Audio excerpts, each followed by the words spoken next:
শ্রীলঙ্কার বিপক্ষে 5 উইকেটে জয় পেল পাকিস্তান, আর এতেই অনেকটা সহজ হয়ে গেল সমীকরণের মারপ্যাচ। এখন বাংলাদেশের ফাইনালের পথটা কতটুকু মসৃণ হবে তা নির্ধারণ করবে একটা অঘোষিত সেমিফাইনাল। ফাইনালের আগের জটিল ধাঁধাটা একটু সহজ করা যাক। সুপার 4-এর পয়েন্ট টেবিলে ভারত এক ম্যাচ জিতে সবার উপরে, তাদের রান রেট 0.69। অন্যদিকে ভারতের বিপক্ষে হারলেও শ্রীলঙ্কাকে হারিয়ে পাকিস্তানের অবস্থান এখন 2 নম্বরে। লঙ্কানদের 2 ওভার হাতে রেখে হারানোর ফলে রান রেট দাঁড়িয়েছে 0.22। বাংলাদেশ এক ম্যাচে এক জয় নিয়ে আছে 3-এ, রান রেট 0.12। আর শ্রীলঙ্কা 2 ম্যাচে পায়নি জয়ের দেখা। অর্থাৎ লড়াইটা মূলত ভারত, পাকিস্তান এবং বাংলাদেশের মধ্যে। কাগজে কলমে এখনও ফাইনাল থেকে সবাই অনেকটা দূরে। এক্ষেত্রে বাংলাদেশের সামনে সমীকরণটা কি?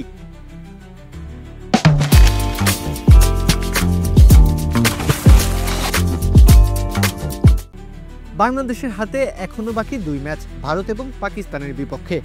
সহজ হিসাব, বাংলাদেশের যদি বাকি 2 ম্যাচে জিতে নেয় সেক্ষেত্রে ফাইনালে সবার আগে যাবে বাংলাদেশই। সেটা কার্যত প্রায় অসম্ভব, কেননা ভারতকে রুখে দেওয়া বিশাল বড় এক চ্যালেঞ্জ লিটন দাসের দলের জন্য। এবার সম্ভব হতে পারে এমন সমীকরণে আসা যাক। বাংলাদেশ এবং পাকিস্তানের ম্যাচ এক প্রকার ভার্চুয়াল সেমিফাইনাল। এখানে যদি লিটন দাসের দল সালমান আলী আঘাদের হারিয়ে দেয় তবে ফাইনালের টিকিট পেয়ে যাবে। ভারতের বিপক্ষে ম্যাচটি হারলেও কিছুই যায় আসবে না। এবার আসা যাক ভারতের ম্যাচে। বাংলাদেশের জন্য এই ম্যাচ অনেকটাই গুরুত্বহীন। ফলাফলটা খুব একটা ম্যাটার করবে না যদি না বাংলাদেশ বড় ব্যবধানে ভারতকে হারিয়ে দেয়, আর পাকিস্তানের বিপক্ষে ম্যাচে বড় ব্যবধানে না হারে, তবেই ফাইনালে যাবে বাংলাদেশ।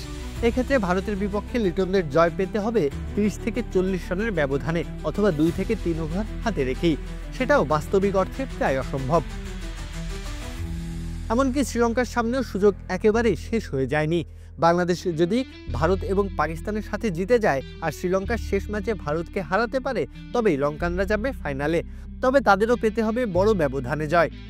পাশাপাশি বাংলাদেশের কাছ থেকে বন্ধুত্বের প্রতিদানের প্রত্যাশা করতে হবে, যে প্রতিদান দেওয়া টাইগারদের জন্য খুব একটা সহজ কাজ নয়। উপসংহারে বলা যায় বাংলাদেশের সামনে সহজ পথ, ভারত ম্যাচের দিকে বাড়তি মনোযোগ না দিয়ে অঘোষিত সেমিফাইনালের প্রস্তুতি নেওয়া।